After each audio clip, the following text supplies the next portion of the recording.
Hello, get the flick out of here, fans, and thanks so much for tuning in. We appreciate you joining us. I am without my co host, but I am with Robert Clotworthy today. You may know him from The Young and the Restless or Headmaster Edwards on Big Bang Theory, but you may have heard him all over the place in film and television and video games too, including Curse of Oak Island. But today we're here to focus on Ancient Aliens, which I'm so excited about. Robert, thank you so much for joining us. And how are you today? Oh, Kate, it's my pleasure. Thank you very much. I'm doing well. As a matter of fact, tomorrow I get to go into the studio and do some pickups on an episode of Ancient Aliens. So it's definitely on my mind. In fact, look at this. Check this out for you. This is just for you. I'm Oh my representing goodness. today. On Yes, wearing my Ancient brand. Aliens T-shirt. Well, we love it. We're so happy you're here to talk to us. And even in setting this up, I had said, are there better days and times that work well for you? And you said, I'm an actor. We'll just stake something in the ground and hope a conflict doesn't pop up. So That's before, it. You yeah, know, most. before we dive into anything, I'm Uh-huh. just kind of like, what is your, because you do so many things in the industry, like what does a day to day look like for you, if anything? Well, today was a lot of auditions. I'm here in my home studio, so I had a lot of stuff that came in that I had to audition. I actually booked a job that I'll be doing in the next couple of weeks for a new client. So I found out about that. So I had a conversation with my agent, and just it's I actually taught a class last night in narration, so that was the first time I taught that in a while, and it was a lot of fun. So it takes me a while to decompress from that. So I'm still kind of on a high from doing that last night. You know, slept not so great only because I'm one of those people. I get amped up. If I get amped up later on, I'm sure I was like that as a kid. That I was impossible to put down. But when I do fall asleep, I'm dead. I'm like a corpse. I hear you. This is the whole get the flick out of here and know your news channel is kind of an offshoot of Fightful, and we do a lot of wrestling podcasts, which is Okay. where this came from. And I'm the same way. Like we'll do post show reactions, which start at early as 10 o'clock, and then I'm just like keyed up till like 2 in the morning Oh trying yeah. Oh yeah. Oh yeah. Oh to yeah. wind myself down. Do you have anything that's a particular favorite because you've been doing on screen and voiceover and now you're Oh, teaching narration, or they're you all know, special in their own way? yeah, I think that's it more than anything else. I started working professionally when I was just a kid. I was only 15 years old, still in high school, and started doing commercials and TV shows and movies, and did all kinds of stuff. And I'm one of those people that likes to walk through a door that's open. So when voiceover started picking up, I go through that door. If an opportunity to work on a movie comes up, I do that, and they're all unique and special in their own way. A couple of years ago, I was in American Sniper, directed by uh, Clint Eastwood, starring Bradley Cooper, and I mean, it doesn't get much better than that to work with those people. And it was an amazing scene that I did with Bradley. It was actually the scene that they showed at the Academy Awards when Bradley was nominated for an Oscar that year, and it was Clint's favorite scene in the movie, if you can believe that. And actually the dialogue that I said in that scene ended up being part of the trailer for the movie. And it was interesting because it was a scene that he and I basically improvised, um, which was, you know, My amazing to do. gosh, Yeah, it yeah. takes, it's interesting. Most people would maybe be a little bit nervous about that, but actually it was incredibly liberating. I had a rough idea as to what they needed to convey in the scene, what information I needed to put out there. So I knew that. And I also, you know, have had a lot of experience in improvisation. And Bradley was just amazing. He and I don't think we ever stepped on each other's lines. It was just listening and talking and reacting. And it was so bizarre to be in the room, where you're shooting this thing where it's Clint Eastwood sitting over here. Bradley Cooper is right across my desk. I'm sitting there and there's like the camera guy. That's it. And I'm looking around thinking, how did I get into this position? Why am I here? Well, I just got lucky. So it was an amazing experience. Like you talked about, I worked on Big Bang Theory. I've done not only on camera for Big Bang, I've done quite a few voiceovers for Big Bang and also Two and a Half Men, which is a Chuck Lorre show. So I became part of their, acting troupe, so to speak. And they're all unique and different and fun in their own way. And working on Ancient Aliens, having a regular gig where you show up just about every single week to do narration on a show, which is shows no sign of slowing down. If anything, the momentum I think is getting bigger and bigger because of what's happening around us in the world and the information that's coming out. So it's all good. I too many actors complain, and why they complain, I don't know, because it's you got to appreciate whatever it is that's thrown at you and go with. In fact, I've done some work for WWE. I've Have done you quite a few narration in really? the past for them. Yeah, yeah. Oh my goodness. So combining worlds, crossing over here a little That's bit. it. That's it. My sister is an improviser and an actor and came up through the Upright Citizens Brigade theme, Mhm. and she always had Sure, an sure. affinity for voiceover because you can just show up in your jeans. That's like her favorite thing in the world of like, it doesn't matter what I wear, what I'm doing, I'm Oftentimes bringing the pipes. you're in your jeans, you're overdressed. That's right. Yeah, exactly. She was like, that's just a whole other level of ease that I can take to Yeah. my life. So that's great then. So Ancient Aliens has been a stable gig for you, which isn't always the case in the acting world, of course.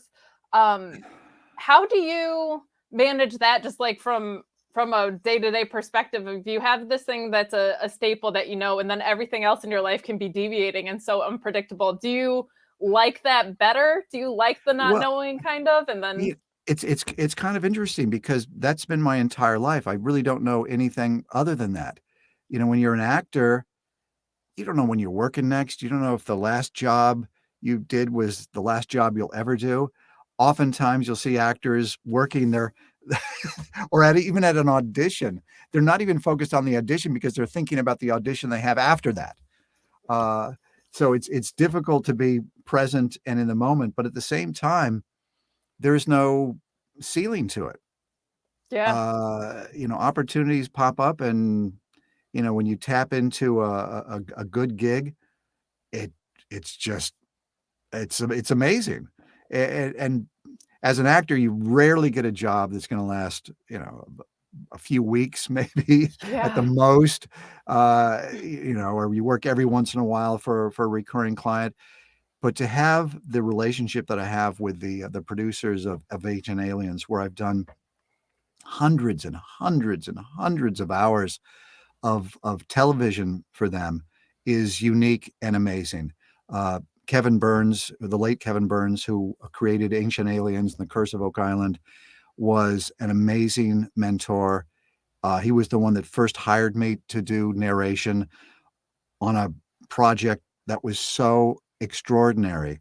It was a documentary on the making of the first three films of Star Wars. And it was released as part of the, excuse me, the original DVD release of those three movies. It was a 2 hour plus documentary that everybody was in. I mean, you name it. Former presidents were in it. Harrison Ford, the entire cast, produced by George Lucas. George Lucas had to approve me as the voice of this. And so that was the first gig that I got with this one producer. And from that, he's put me on all these shows. He would call me his good luck charm. Whenever he put something together and I was the voice, it ended up being a hit. So I'm very grateful for that, very appreciative and humbled by it as well. So what happens when you pick up a gig, let's say? Like is the first thing to do to go research? Like what does the process of you going in, or are you just given a script and you read it and you kind Well, of yeah, navigate? with Ancient Aliens, first of all, I have a pretty good skill set as far as getting the words off of the page pretty quickly. I don't need a lot of time to look at it before I go in. That was something that I used to play with as a kid. I would read books out loud, books that I'd never read before, just to challenge myself to see if I could make sense of it and give some kind of a dramatic interpretation to the story, not having a clue as to where it was going to go, whether that sentence is going to end in an exclamation point or a question mark. So one eye is kind of going this direction, the other eye is going that direction, like a lizard, trying to figure out, okay, where do I need to be and where am I now? And then, of course, what I'm doing in the middle, that's where all the words are. So I have a good ability to pick the words off of the page. So when I go in to do Ancient Aliens, they just hand me the script. We schmooze a little bit. We talk. We're good friends. We've been doing it for so long. I go into the studio. We keep it light. We have a lot of fun. We joke around, and I'll do section by section. Sometimes it'll be a couple of pages. More often, it's a partial page at a time, only because you don't want to have your eye going at the bottom of the page, then up, because your head tends to kind of do Sure. this. You want to have your head in one place, your mouth in one place for the microphone. But I'll read it out loud to myself just once to get the sense of what is going on, see if there's any words that have pronunciation issues. And I'm sure if you've watched Ancient Aliens, there are a lot of words that pronunciation is challenging. It'll be some place in China or some guy in Bolivia, his name it's like all over the place, or some Indian Sanskrit. And if it's something that's challenging, I'll write it out phonetically. Oftentimes they'll even put the phonetic spelling in there for me to help me out, and go for it. Do it a couple of times. Generally, one of the two is fine, and we move on. If there's something else that I need to do, or the director may want to rewrite a little bit, he can do that, and we knock them out. And honestly, I'm as excited going in for episode 293 as I was for episode 1. I'm interested in the topic. I think the shows are fascinating. I've become good friends with quite a few of the people on the show. Giorgio is a very close friend. Nick Pope, David Childress. I've hung out with these guys, Linda Moulton Howe, and it's this amazing group of, it's like a family in a sense, but it's a family. It's interesting because they're all A-type personalities. I mean, none of these people really back down. They're incredibly articulate. They're able to access information, especially Linda. Linda blows my mind.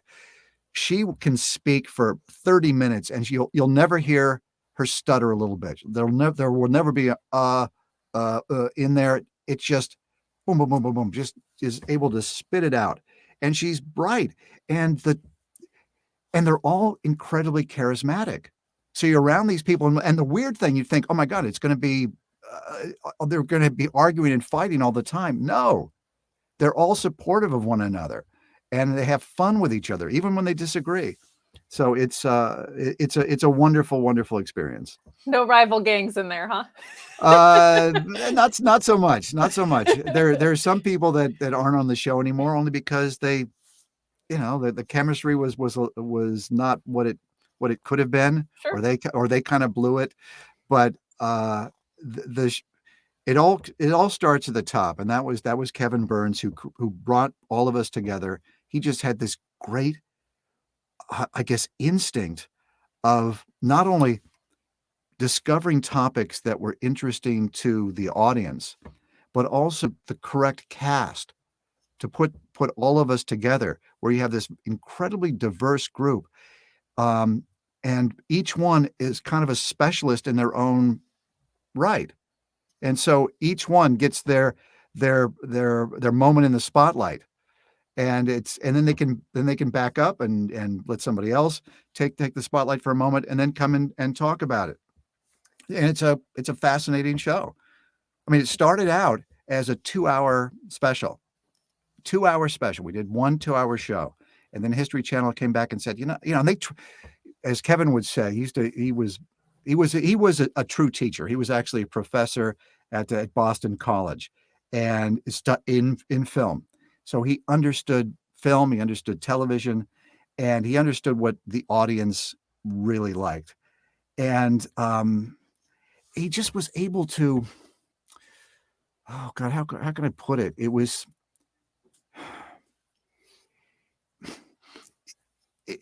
people oftentimes dismiss the show as being, uh, you know, you know, he respected the audience, so it's not a matter of us telling them what to think. It's basically just putting out the information and allowing you to decide what's valid or not. We have these great questions that we ask as humans, like, why are we here? Where did we come from? Uh, what is the meaning of life? And he was able to tap into that away and put it on a show where people also have a good time watching it. Did you, when you first started this as a consistent gig, have any Mhm. idea that it was going to be the juggernaut that it is? Like, we're in season 18 and still going. No, it started out as now I know where I was going to go with this. I'm glad you asked the question again because it started out as a 2-hour episode, and the History Channel basically, as Kevin would say, they tried to kill it. They just put it on at all kinds of different hours. It was just there to as filler, but the audience found it. It seemed like no matter where they put it, the audience found it. So they said, "Well, can you do another two or three?" And he said, "Well, yeah, okay." And he did another two or three, and still people wanted more. And he was very funny. At one time, he after he'd done like 6 or 7 episodes, they said, "We need another. Can you do 10?"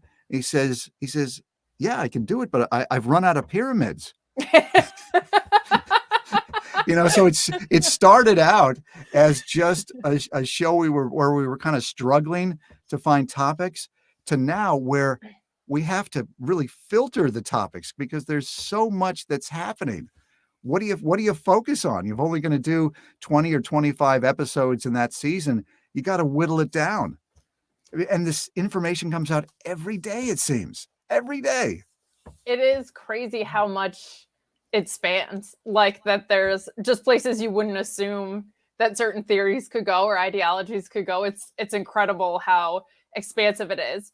And Well, to your the Earth has been around. What have we've been around for like over 4 billion years? been here a That's minute, a yeah. that's a long time. There may have been multiple human civilizations over those 3 or 4 billion years. Why do you think every time an archaeologist digs, they find something older? It's not like they've hit it. They've like, no, nothing's older than this. That's it.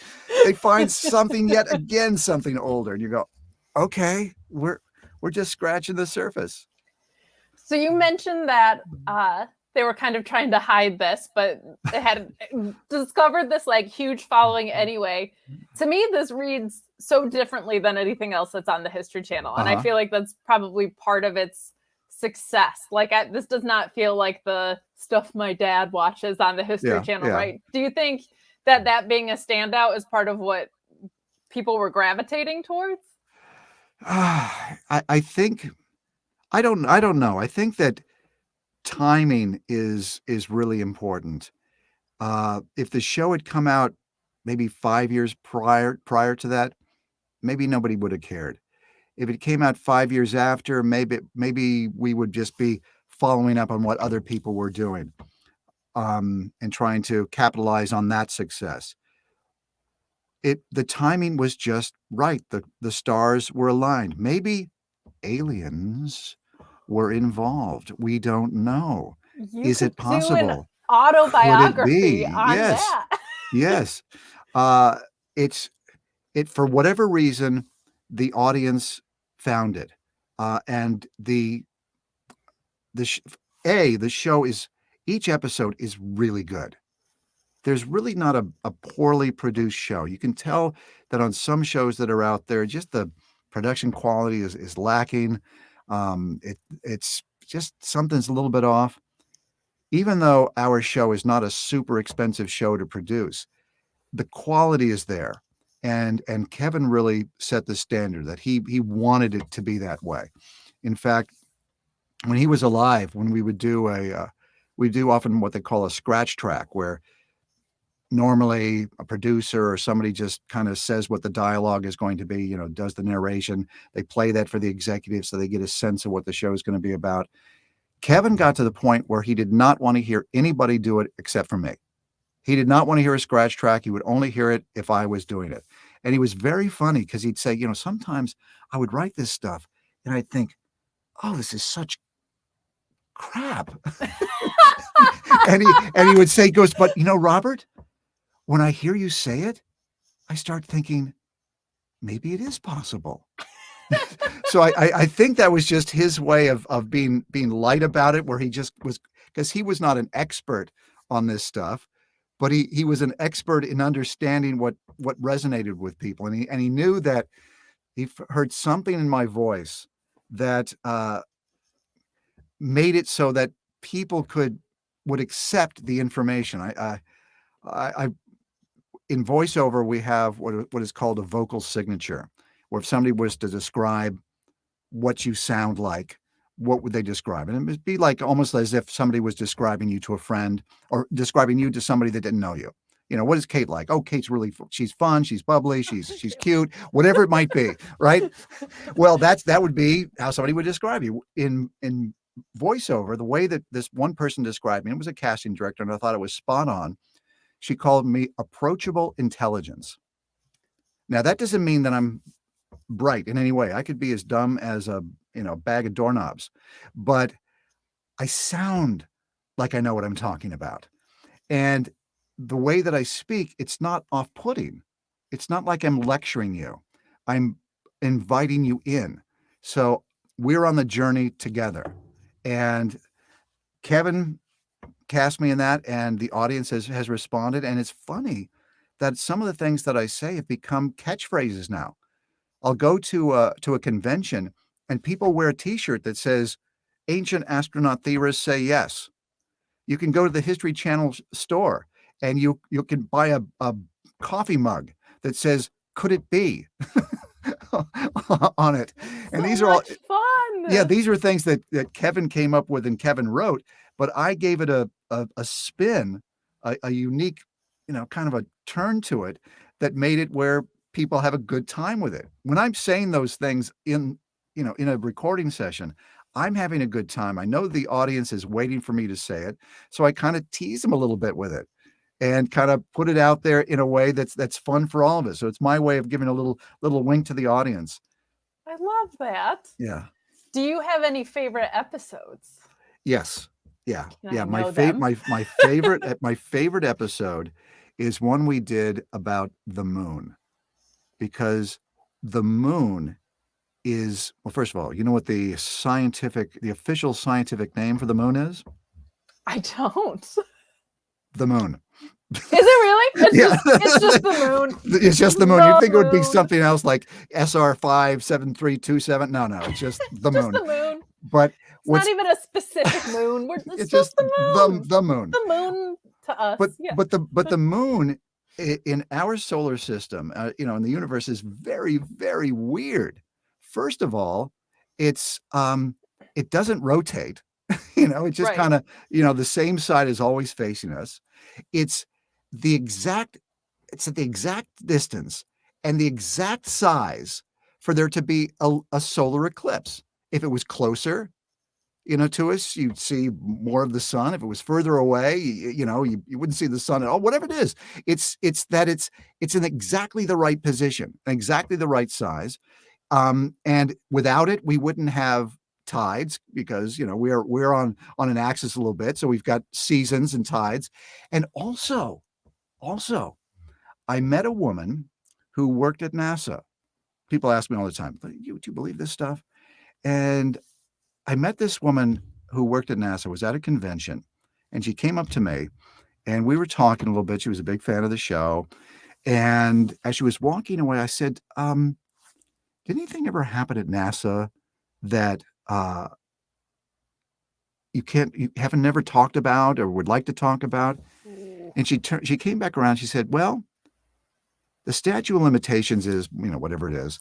And it's been longer than that. So yeah. And she told me a story about what happened. I think it was Apollo 16, was with Ron Evans was the command module pilot. And it was one of the moon missions, or one of the last moon missions, where they had the moon buggy, where they actually landed on the moon and drove around a little like a go-kart, which was really kind of cool. And Ron Evans was the command module pilot. He was a former Navy fighter pilot, flew in Vietnam. Okay, so the guy's got a pair, if you know what I'm talking about. He's not going to shy away from anything. Well, he's in the command module. He's circling around the moon. He's orbiting the moon while the other two guys are on the surface of the moon. Well, when he's on the dark side of the moon, he's out of radio contact with anybody. Now, those moon missions were broadcast live.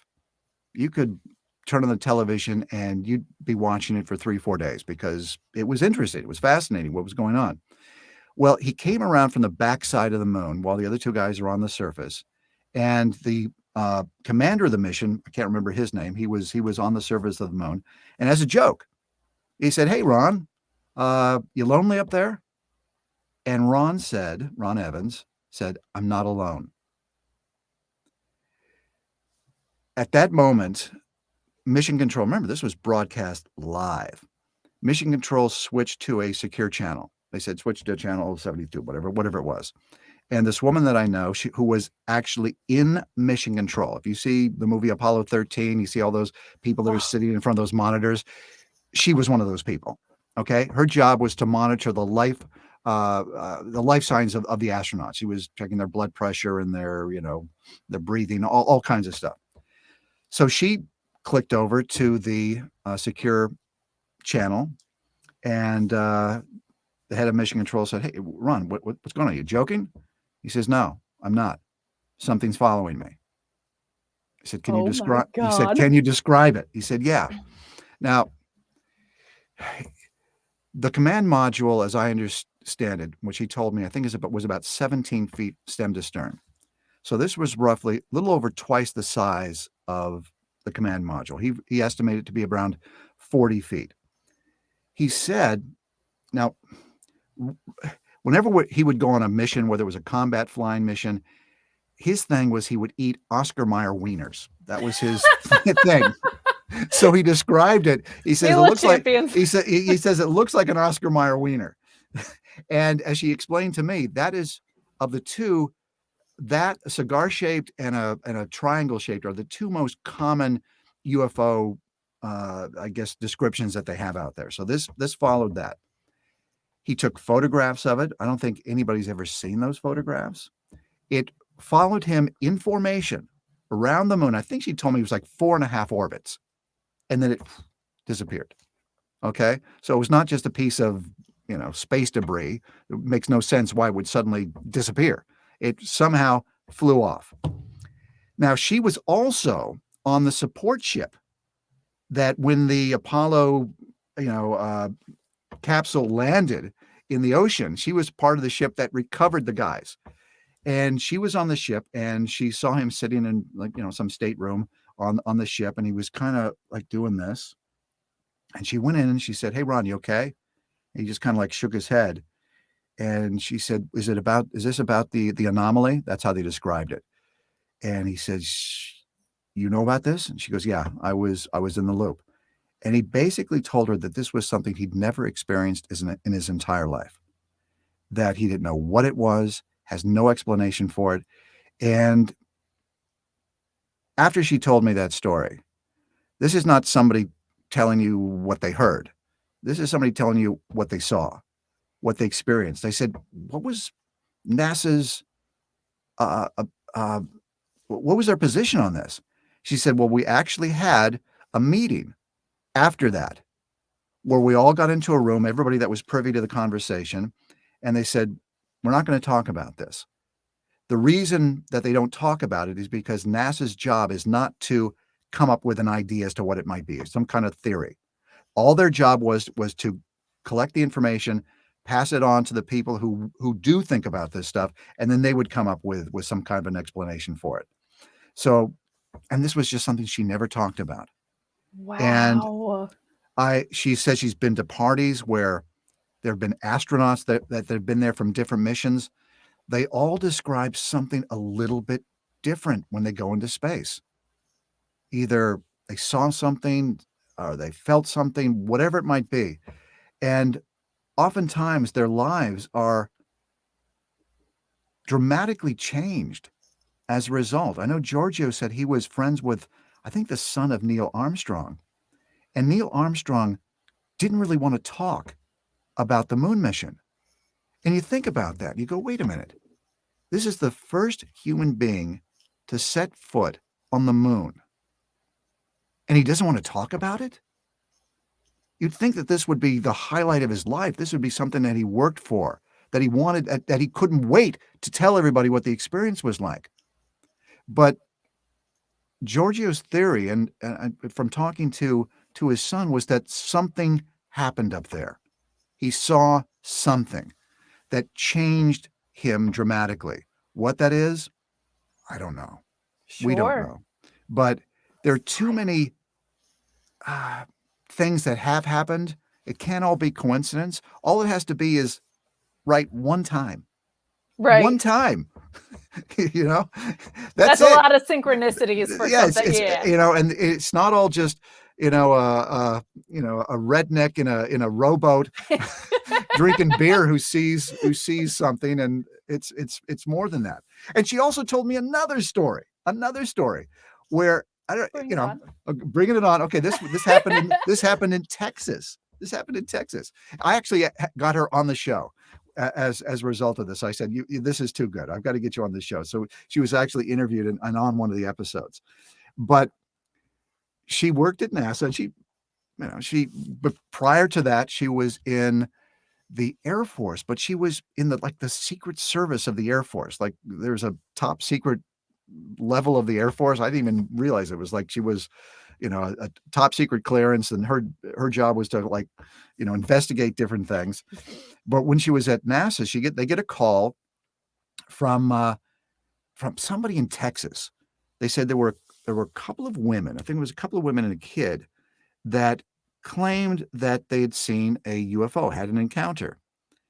Now, this was a fairly famous story at the time. It was like two women and a kid. They were driving in their car, on a back road or something, and go around a corner, and all of a sudden there's a spaceship is in front of them, and they lose a sense of time. They feel that they'd somehow been transported on the ship, and they'd been experimented on, but they couldn't really remember. So they asked Joanne and the people at NASA to kind of investigate this a little bit. And so they brought these people in, and they found that their radiation level was higher than normal. I mean, you go to a dentist, get an X-ray, you have a little bit of a radiation level, but we all have something there. Theirs was definitely higher. So they said, you know what? We need to get a sample of the road that they were on where they claimed that this happened. So they sent out a crew to collect a little bit of the road. And the word comes back that the road, that section, has been repaved. They try to find out who repaved it. Nobody knows. It wasn't the town. It wasn't the state. There's no reason why that section of road would suddenly be repaved, other than the fact that these people were there. Did it happen? This is a woman who's telling me this is what they told us. They said, we don't know. The road is gone. We can't get a sample because it's been repaved. And nobody can tell us who did it. That's wild. Yeah. Oh my goodness. So then I'll ask you the question. Do you believe in aliens? I mean, well, part of my job, and this is what when Kevin wrote the episodes, he would say that his position is he's agnostic, but he's open to the information. So I like that. I kind of straddle the fence a little bit as the narrator. That's my job, is to not be too much one side or the other.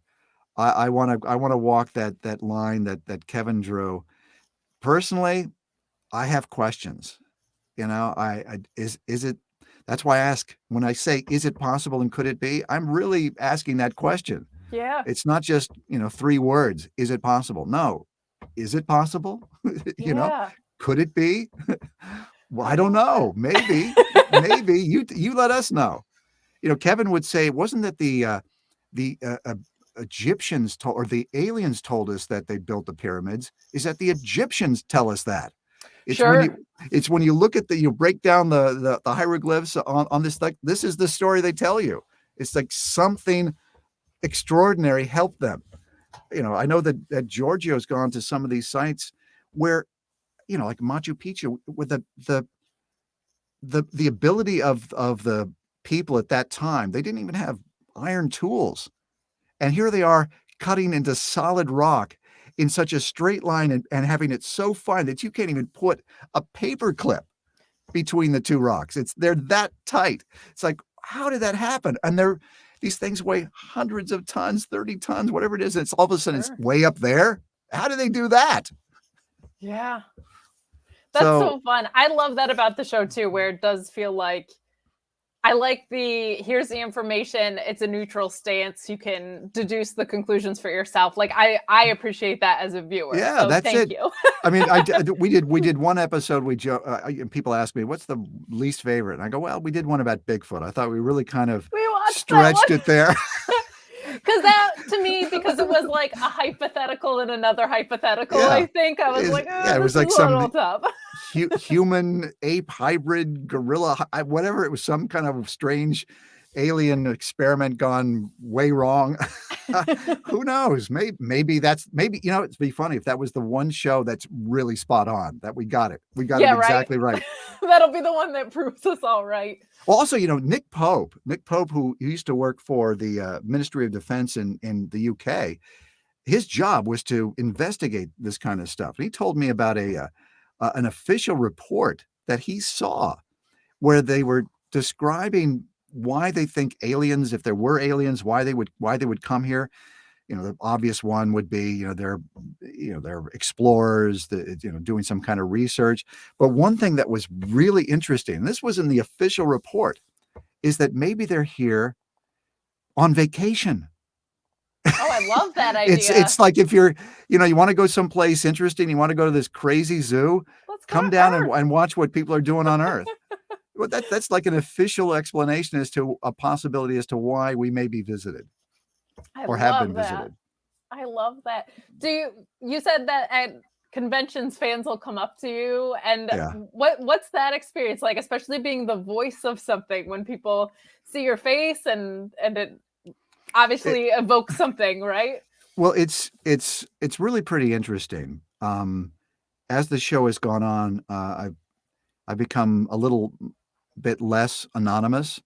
And when I would first go to conventions, nobody knew who I was, and Kevin would utilize me very, very, very, in a very good way. Everybody else is a scientist. You think about Giorgio, you think about Linda Moulton Howe, you think about Dr. Travis Taylor, who actually is a rocket scientist. Okay, he's had experiments that have been on the space station. The guy is brilliant, but they're not actors. They're real scientists. So I looked at myself as a little bit at these conventions as, for lack of a better word or better term, comic relief.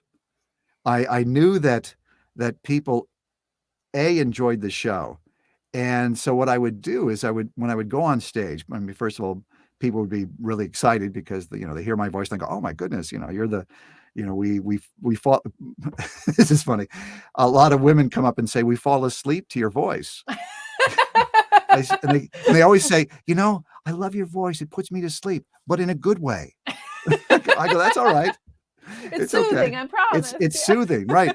So I would go out there, and I knew that everybody wanted to hear me say, ancient astronaut theorists say yes. So what I would do is I would tease them a bit. I would have fun with them. So I would go out there, and some people would go, say it, say it, say it. And I would tell them, don't worry.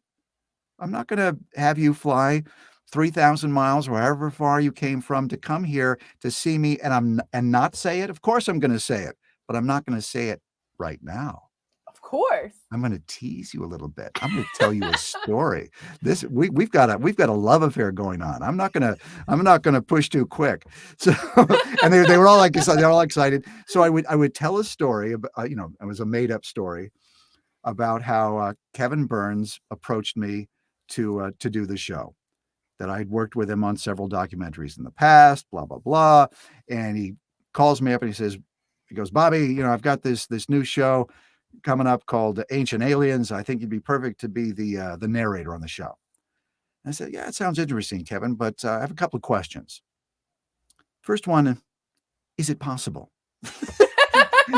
And he'd say, yes. I'd say, could it be? He would say, of course. And then I said, but what if it were true? He says, Robert, you drive me crazy. I've got to know. Are you in or are you out?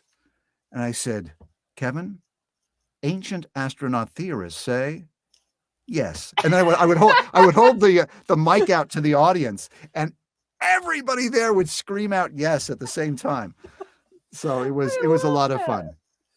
Before we let you go, okay, any behind the scenes specific memories that maybe we can't deduce from watching the show? Anything that sticks out to you?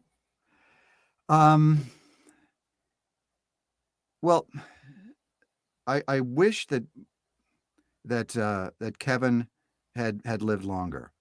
He was not only a force to be reckoned with, he was an incredibly intelligent man. He was a curious man. He was a serious man. He was also an incredibly entertaining man. People that had the pleasure of seeing him at these conventions, he would go off in these stories. He was a teacher at heart. He was truly a professor, and he also had this childlike side to him that was incredibly. It was so complex. I mean, here was a guy that taught film, okay, at a major university, but he also was the world's largest collector of the Munsters. He loved the Munsters.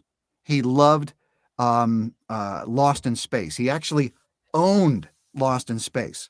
He bought the Irwin Allen films and television shows. He and a partner, they owned it. So the new Lost in Space that was on for a couple of years, he was the executive producer on that. So he had this wonderful childlike aspect to him. And also very interesting, he and I were born in the same year. We were born just a couple of months apart. And so his childhood, the experiences that he was having, the shows that he was watching were exactly the same time as I was watching him. Literally, he was I think he was born in May. I was born in October. So it was like less than 6 months or something. It was incredible. So we had this great, I guess, common experience that we could view life through. And he was a tough director. He was demanding, but man, was he loyal. He was so loyal to his people. And one of his greatest joys was to change people's lives for the better. People that work for him did not quit. The fellow that now is one of the co-owners of the company started out as his assistant. He was the guy that was fetching him coffee. Wow. Now he owns Prometheus. He's one of the 3 owners. He changed my life dramatically by giving me these wonderful jobs for all these years that keep going. So I couldn't be more thankful to him. So that would be the greatest memory that I have, is just my experiences and my friendship and what I learned from him. That to me is priceless. In fact, he even had there was an auction a few months ago of some of his memorabilia, because he had like this crazy collection of stuff. He would collect everything. He bought. I know you're running out of time. He bought. No, you're fine. When Hugh Hefner had their auction of his stuff, and he was one of Hefner's friends. They would go up there and watch movies together. I mean, at that time, Hefner was 80 plus years old. I don't think there were a lot of women hanging around. It was basically a bunch of old guys going up and watching Tony Curtis movies and stuff. But he bought at the auction. He bought a lot of stuff. First of all, he bought like some of the lawn furniture, and he had a house in Beverly Hills, and his best friend would say, "Why are you buying this lawn furniture? You don't have a grotto," because the grotto at Playboy Mansion was very famous. He says, "Yeah, I don't have a grotto, but I have a grottito." but he bought there was this ring. They didn't know what it was. It was just looked like a an inexpensive like gold plated ring or whatever. And somebody at some point was looking at it before it went to auction, and they saw it looks like it has like a little hook thing on it. And they kind of pressed the button or whatever the heck they did, and it opened up. And inside the ring was a Viagra pill, right? It was a Viagra pill. And you're going, oh my goodness. Well, it ended up selling at auction it was originally going to sell for, $500 or something, but then they said, oh my God, Hugh Hefner, a Viagra pill. It was hidden. It's like a secret compartment. It sold for like $20,000. I mean, it's like this crazy number. And who bought it? Kevin bought it. And I remember after he bought it, was at a Christmas party that he would throw at this bowling alley each year. And I came up to him and I said, Kevin, normally I would kiss your ring. But now that I know where this one came from, I'm not going to. Not so much. Oh my gosh, that's a riot. Yeah. Well, Robert, this was the first interview we've done for the Flick Out of Here, and I feel just so spoiled because I don't know if anyone's going to be so generous with their time and insight. Do you have anything you want to leave the people with? You've already gave us your catchphrases, so I'm not going to try and make you say them on the way out. But anything you want to plug, anywhere people can find you? Well, listen, if you turn on the History Channel, you're going to find me. I've become like the voice of History Channel. I'm on Curse of Oak Island. We're starting oh my goodness, I think our 9th or 10th season. Ancient Aliens, we're in production. We're going to have a lot of shows this next season. A show called Beyond Oak Island, which is a spinoff from that. I see what I've got.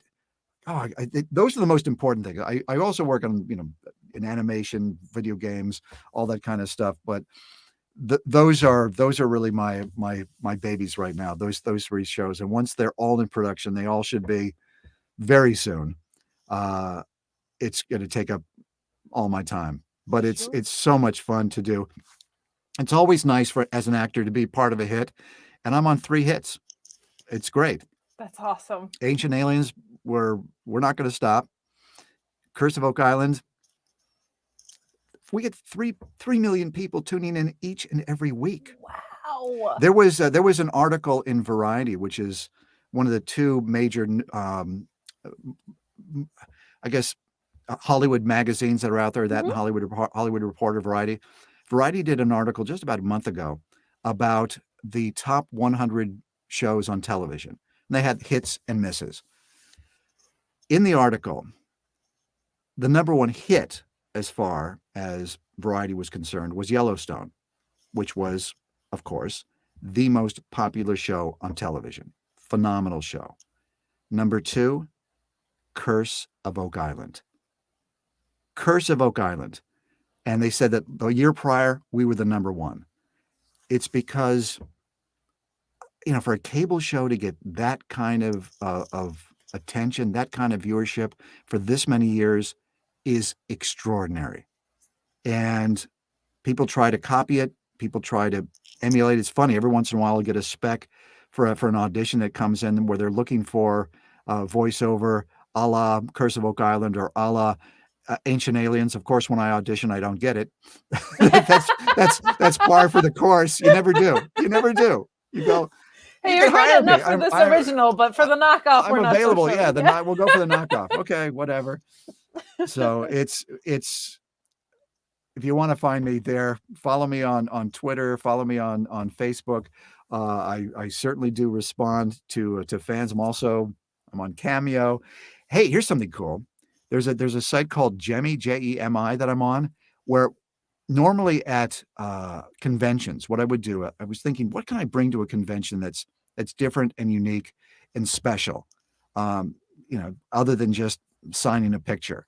So what I've done is I collect and I save my own personal scripts from these shows.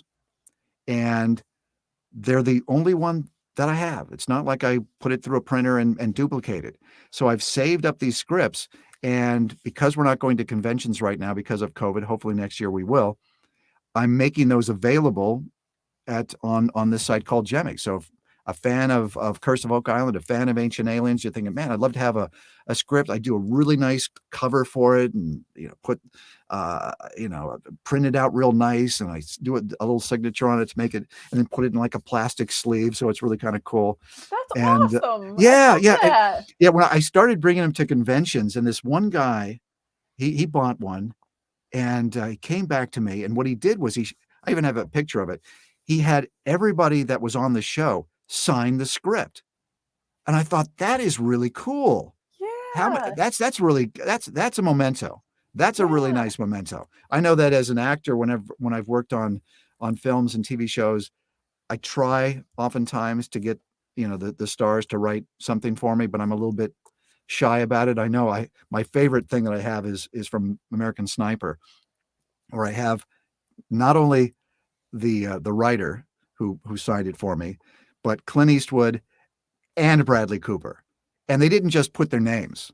They did like Bradley Cooper. I don't know if you remember from World War II. There was a thing called Kilroy was here. Yes. That the soldiers used to do. I was in that musical in 7th grade myself. So. Oh, right, with the fingers kind of like on. That's it. So he drew that for me on the script. So it's really cool. And I did a movie once with Kathleen Turner, and I had her sign it for me. But I thought, it means something special to me. I bet it would mean something special to fans of the show, and it has. People really, really, really dig it. So that's available as well.